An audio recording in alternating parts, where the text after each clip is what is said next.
Well, this is one of many videos that are going to be coming out. I've got this, the Steelers made some moves. I've got the press conferences from the post game and leading up to our game versus the Ravens to go over. So it's 1, 2, 3, 4, 5 videos, if my math is right. And that includes this one here.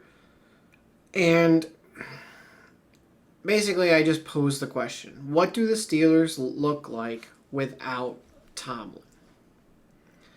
So this is under the assumption, like I'm just going to give you a picture to put in your head, unless you have aphantasia, in which case, I don't know. But imagine, if you will, Steelers after the season ends, not during the regular season. This is after the season's over. Whether they make the playoffs, don't make the playoffs, lose in the playoffs at some point. Oh, you're okay, Ollie. It's the Steelers' season is over, and then Mike Tomlin is no longer the coach.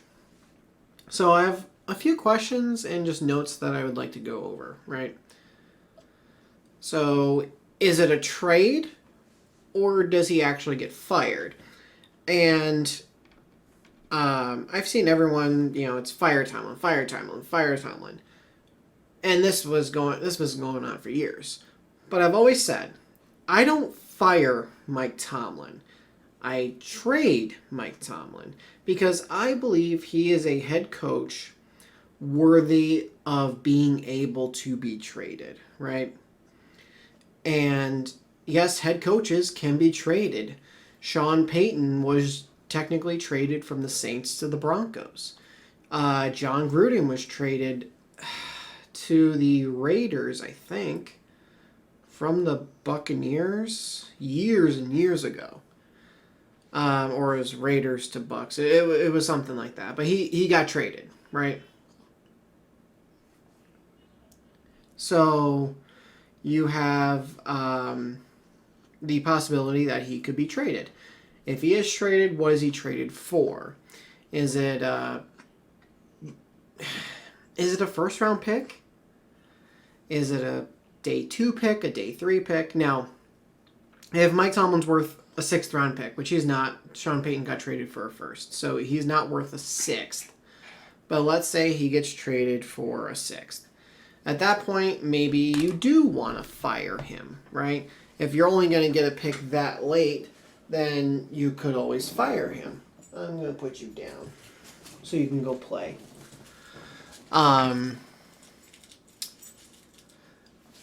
But honestly, he's probably worth at least a 2nd round pick. So that would help you. Now, how early of a 2nd round pick? I mean, would Tennessee, obviously we don't know who's going to have the first overall pick yet. But let's say Tennessee has such a bad year, which they're having a bad year, but they continue to have a bad year, they end up with the first pick, right? They're going to trade it away. And they're going to get a ton of assets because they have Cam Ward. They don't need to draft a quarterback. Could they draft a quarterback and give up on Cam Ward? Sure they could, but I imagine they're probably not going to do that. But let's say they get the first overall pick. That means that they would have pick 33. Do they give up pick 33 for Mike Tomlin? And if they do, other than the fact that you don't get a 5th-year option, that's essentially a late first-round pick. So, and then at that point, do you use that to try to trade up and get your quarterback? But to me, you trade Mike Tomlin, even if you only get a 3rd. That's still a day 2 pick, That can still be a quality player. Another point, do any players retire or want out if Mike Tomlin is not going to be the coach anymore? Is it possible Cam Hayward says, I don't want to play for anyone other than Mike Tomlin, and he retires? I don't think he'd do it, but TJ Watt, could he say, now I really don't think he would retire, but could he say, I want out? I want. Could some players say, I don't want to be a Steeler? Could they retire? Could they want out? I mean, Aaron Rodgers, I don't know how Steelers fans feel, but let's say he wants to come back, but then we fire Mike Tomlin. He's like, no, I don't want to come back, right? Because I think he said it in the press conference. I'm not sure, but like he came here because of Mike Tomlin.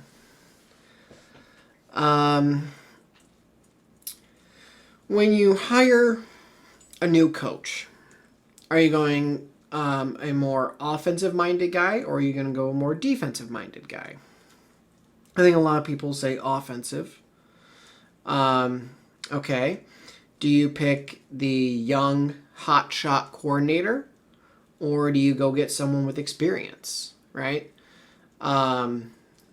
Most coaches do not work out in this league. We've seen it. I mean, hell, was it 6 or 7 teams fire their coaches and are looking for new head coaches each year? Everyone loves the Sean McVay, but sometimes you do that and you get. I'm trying to think of a coordinator that became a head coach and flopped.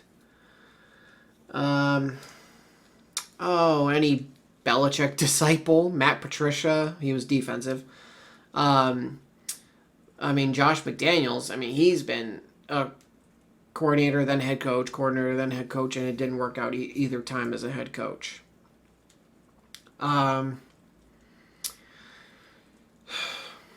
Brian Dable, he had one good year with the Giants, but that was it, right? And he got fired after a few years. Who was that coach before him, though? He was like the special teams coach with the Patriots. I can't remember his name, but he wasn't very good either. Adam Gase, he didn't know how to coach. There are definitely some coordinators that do great and work out, but other times they don't. And you know what? You're just meant to be a really good coordinator. You're not meant to be a head coach.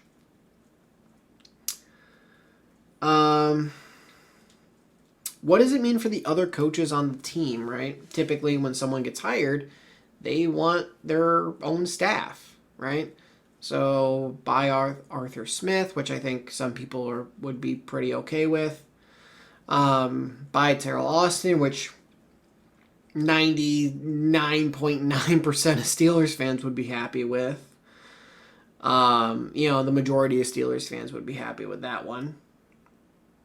What does that mean for, Coach Dunbar, who coaches the D-line?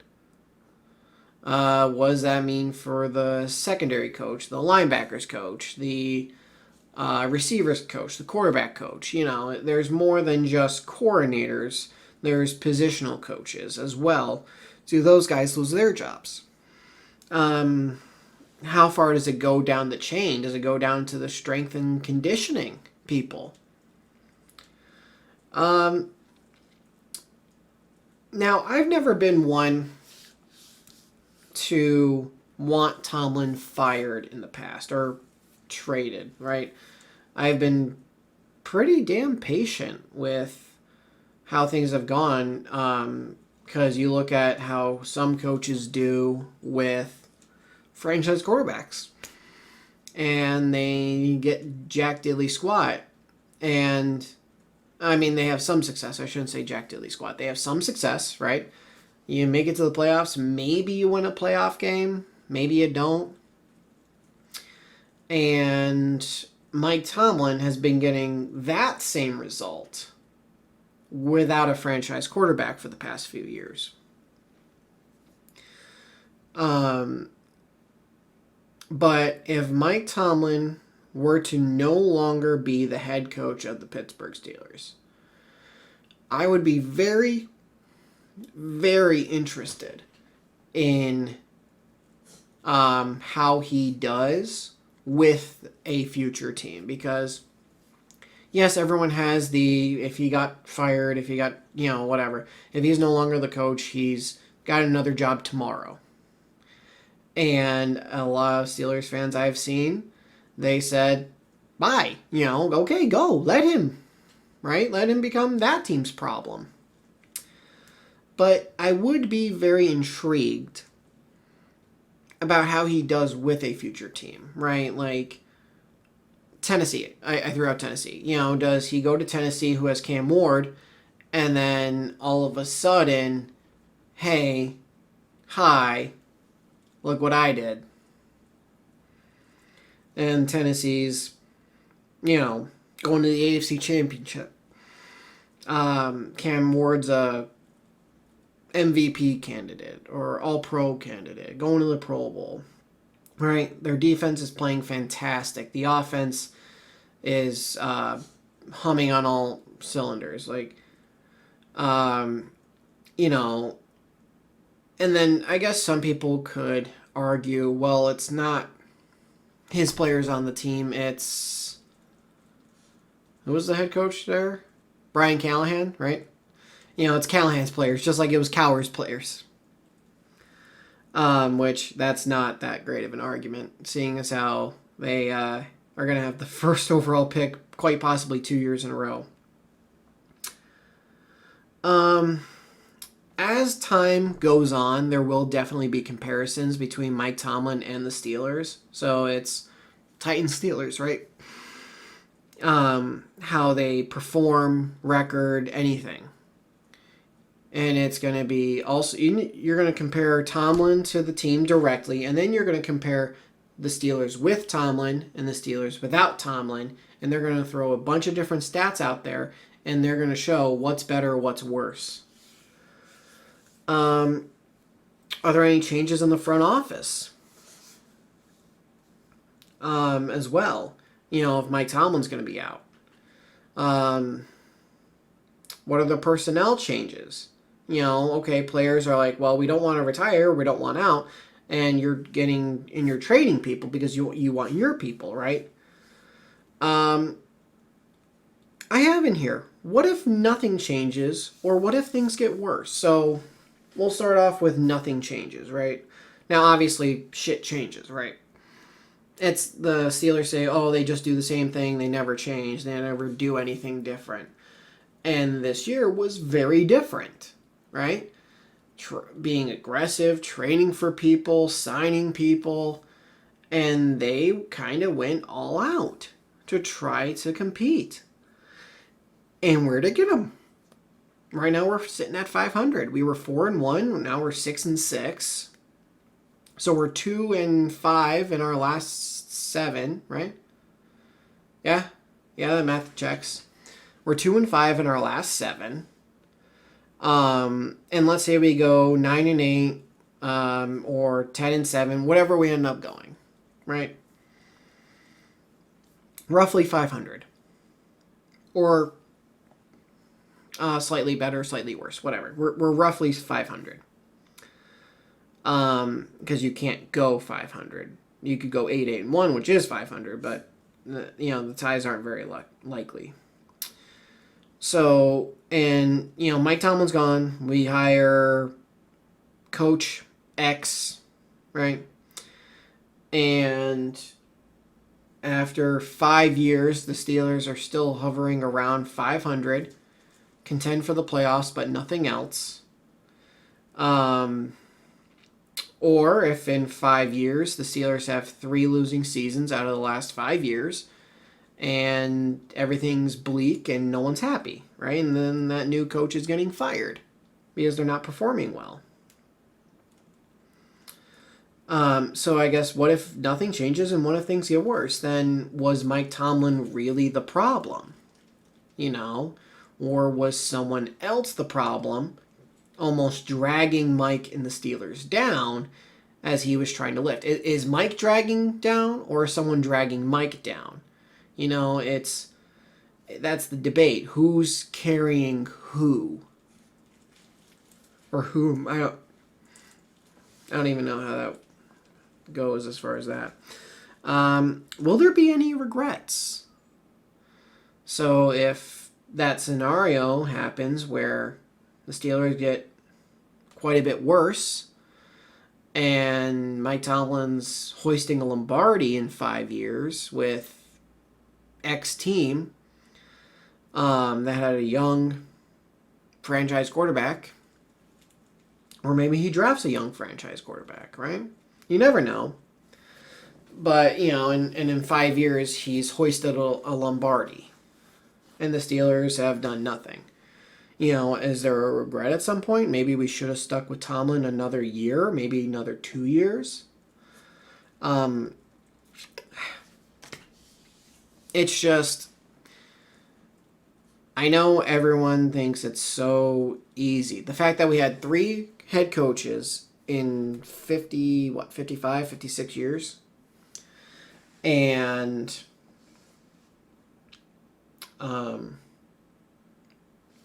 each one had their own success, right? Chuck Noll won 4 Super Bowls. Bill Cowher won one, went to another. Mike Tomlin won one, went to another.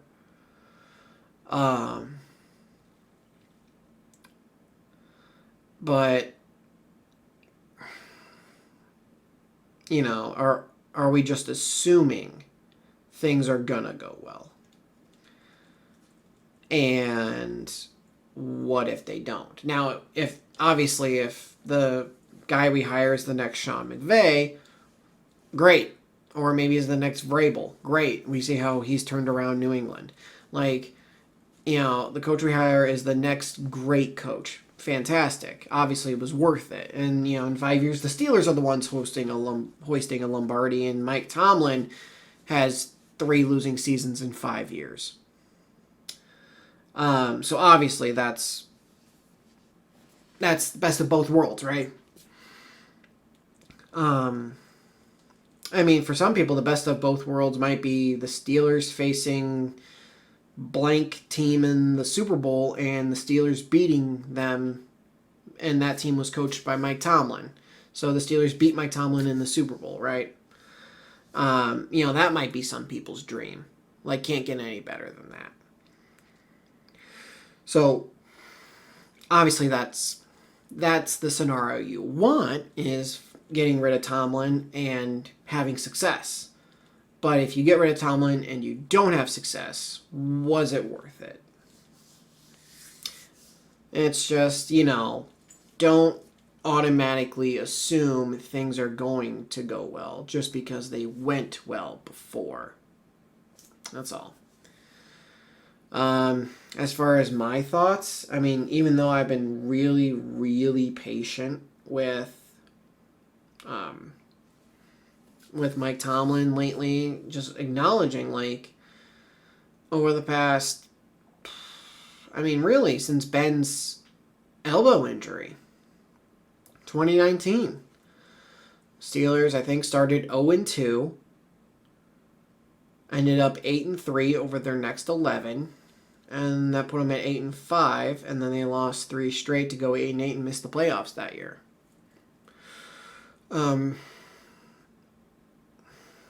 It's just, from that point on, Mike Tomlin didn't have an elite quarterback in his prime, right? Ben, after the elbow injury, was never the same. And he had lost, he wasn't like mobile like a Josh Allen or anything, but he had some mobility to him. And by that point in his career, he lost almost all of it. I think he tripped over himself once, right? So, I just think that you really got to think.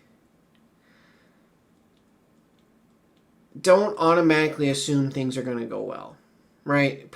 Hope for the best, prepare for the worst, right? Assume that firing Mike Tomlin or trading him, that the Steelers are going to take a downturn in the immediate future. At minimum, the immediate future. And it could be a long-lasting down. Is it worth it? Right? Is it worth getting rid of Tomlin if we're a bad football team over the course of the next 5 to 10 years as we search for a franchise quarterback. And by that point, Cam's gone. TJ's probably gone. Is Alex gone in 10 years? Probably. It's just really think about it. And obviously, people are angry. And that's the thing. They're angry. They're not going to think while they're angry. So the whole point of rage is you're not thinking. So we'll have to see what happens. If they decide to move on. And if they do, like I said, I'm very intrigued at minimum on how things go between the Steelers and Mike Tomlin on whichever team he goes to afterwards. If you guys did enjoy this, please do leave a like. If you're new to the channel, hit that subscribe button, turn notifications on. I'll see all you guys in the next video. Thanks for watching.